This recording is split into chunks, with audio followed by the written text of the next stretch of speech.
I just happen to send this question to one of my friends who is a supreme court lawyer, ऐसे ही भेज दिया मैंने उसको, उसने मुझे ये आंसर भेजा, मैंने literally I sent him through.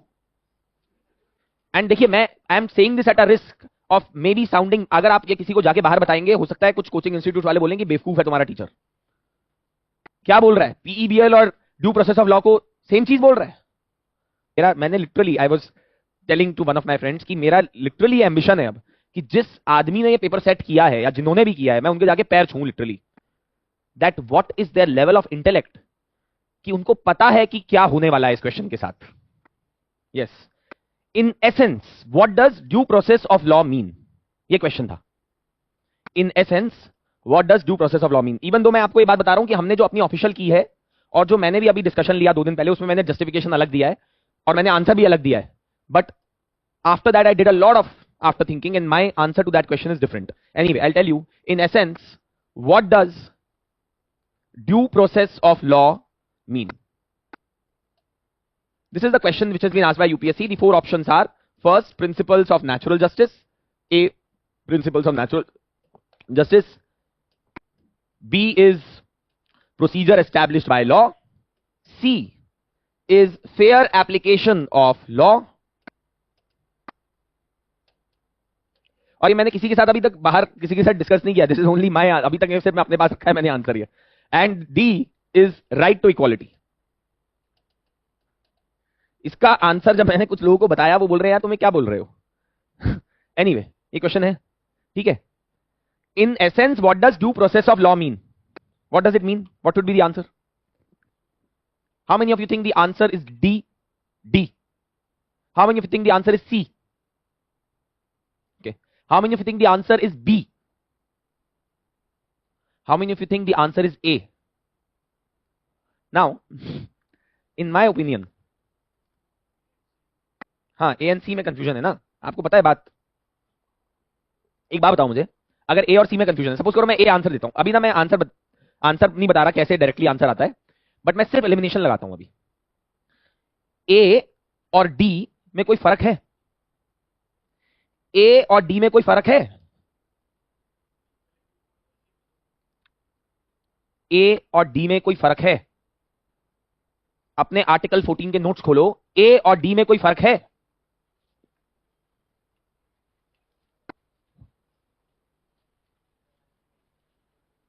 मुझे ये बताओ, मैंने बताया था कि नहीं कि principles of natural justice are an implicit part of right to equality.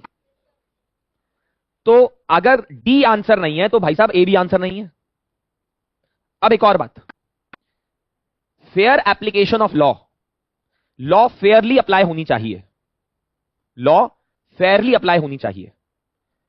अगर सपोज करो मैं लॉ अप्लाई करते वक्त डिस्क्रिमिनेट कर दूं 2 लोगों के बीच में, तो क्या लॉ फेयरली अप्लाई होगी? तो क्या ए, सी और डी में कोई फर्क है? नहीं है। इस क्वेश्चन का आंसर मेरे हिसाब से नेक्स्ट ईयर जब की जाएंगी will be procedure established by law.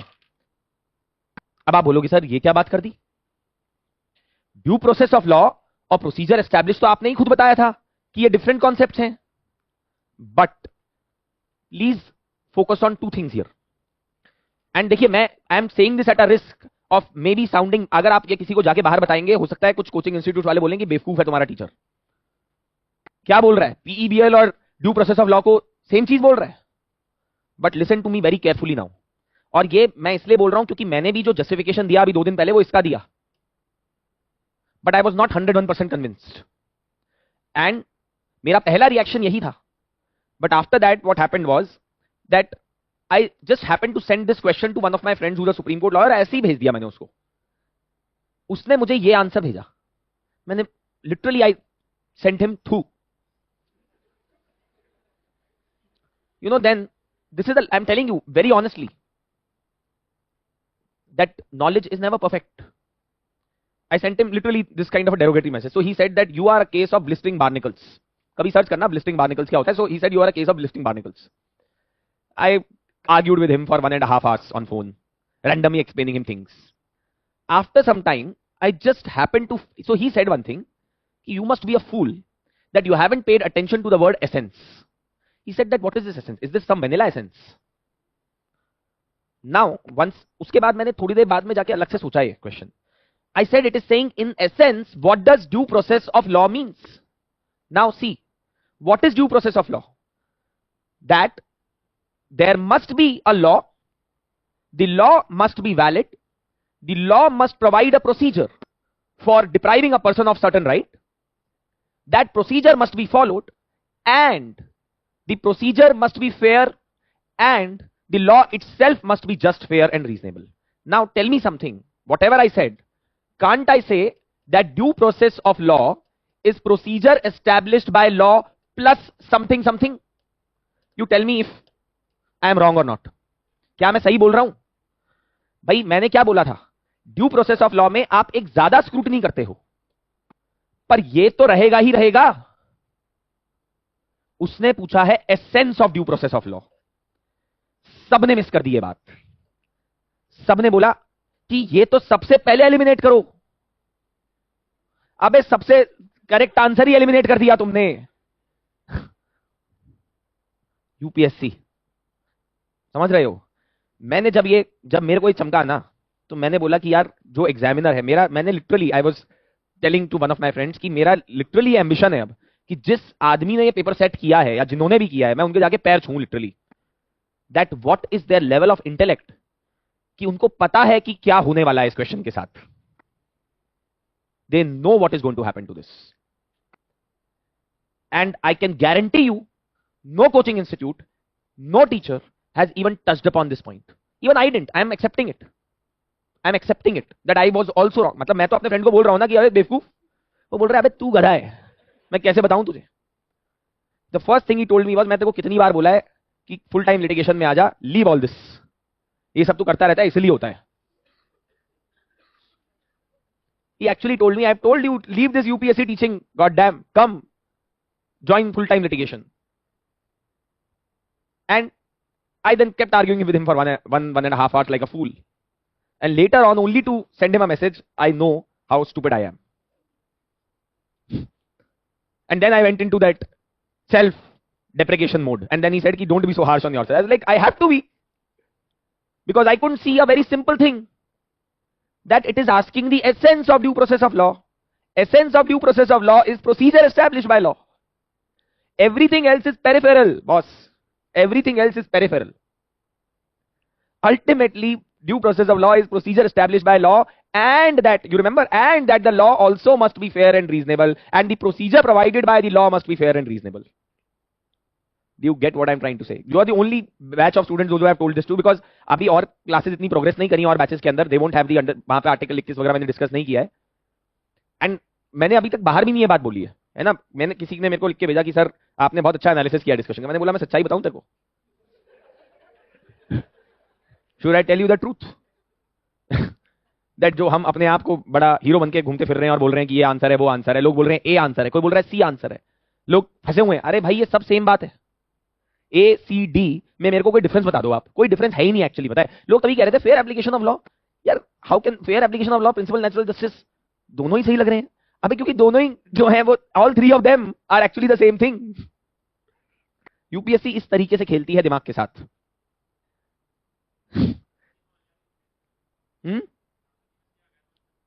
Answer C नहीं आ सकता सर. यूपीएससी बेवकूफ थोड़ी ना है. कैसे आ जाएगा सी सर? देखिए, इफ एट ऑल आंसर आएगा तो वो, अगर कोई और बी के अलावा आता है तो वो ए आएगा, बट मैं मान ही नहीं सकता. मैं लेके जाऊंगा सर पिटीशन यूपीएससी के खिलाफ. फिर क्यों नहीं? मैंने आपको क्या पढ़ाया था ईपी रोयप्पा केस में? Court said that principles of natural justice are an implicit part of right to equality. Yes और no? And what the hell is fair application of law? It is also the same. I am telling it to you. UPSC played with your minds. They played with everyone, because लोगों ने देखा और बोला काटो इसको, तो eliminate करो ना. कर दिया एलिमिनेट, आंसर ही एलिमिनेट हो गया. जो मैंने आपको चीज बताई है, ये सोचना इस पे एक बार. जब, अच्छा एक और इंटरेस्टिंग बात, I share this with a friend जिसका कोई लेना देना नहीं है यूपीएससी से, किसी भी चीज से. मैंने उसको बस पहले मैंने उसको कॉन्सेप्ट समझाया. मैंने उसको पहले बताया कि कॉन्स्टिट्यूशन आर्टिकल 21 ये लिखा है. फिर मैंने उसको बताया कि मेनका गांधी केस में ऐसा कुछ हुआ. मैंने उसको बताया procedure established by law, due process of law, कुछ मैंने उसको 5-10 मिनट का एक्सप्लेनेशन दिया. फिर मैंने उसको क्वेश्चन बताया. और फिर मैंने उसे बोला कि पता है आंसर इसका ये है, तो उसने मेरे को पहली चीज बोली कि हाँ ये तो बड़ा ऑब्वियस सा जगह है, उसने क्योंकि एसेंस पूछा है। इससे पता है क्या दिखता है कि जो आदमी एक्चुअली इस प्रोसेस से बाहर है ना, ज्यादा नॉलेज से क्लटर्ड नहीं है जिसका दिमाग, वो ज्यादा बेटर दिख पा रहा है इस क्वेश्चन को, क्योंकि हमारी नॉलेज जो है वो कई बार हमारे को I read a lot of this one particular philosopher, his name is Jaddu Krishnamurti. So Jaddu Krishnamurti, he says that same thing, that intelligence is not knowledge. In fact, he says knowledge makes you ignorant. Intelligence makes you free. Knowledge makes you ignorant. Why? Because knowledge can never be complete.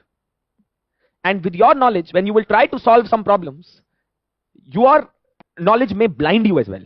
And this is what happened in this particular question. And when I told this to my friend, कि अरे नहीं नहीं, principles of natural justice ये तो सब same ही है, then he again said that you are again a fool. He said that, why are you even going there? Elimination is not a trait of an intelligent person. A smart person never uses intelligence, goes by basic principles. Why are you not sticking to basic principles? And he said that, isn't this so obvious that ultimately due process of law का essence तो procedure established by law ही है? And I said, yes, of course, you're correct. You get what I'm trying to say. अपनी pre conceived knowledge और notions के साथ आप जाएंगे exam में तो ये होगा.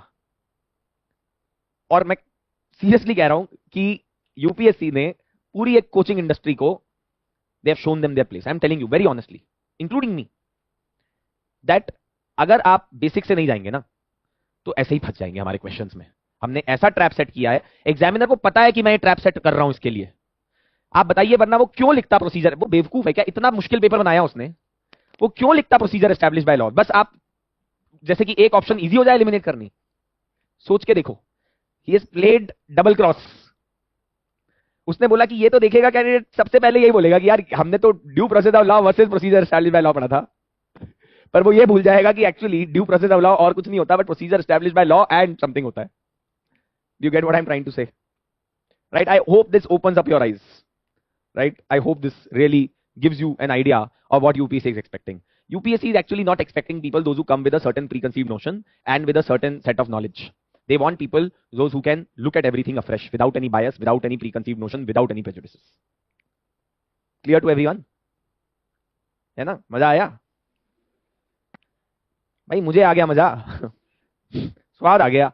मैं लिटरली बता रहा हूं, मैंने बोला कि यार ये क्या मतलब, I literally felt so embarrassed. I said कि I couldn't find the right answer to this question because I was also blinded because of all the clutter that was there in my mind without just reading the question. Anyway, so we were discussing about the ordinance making powers of the president.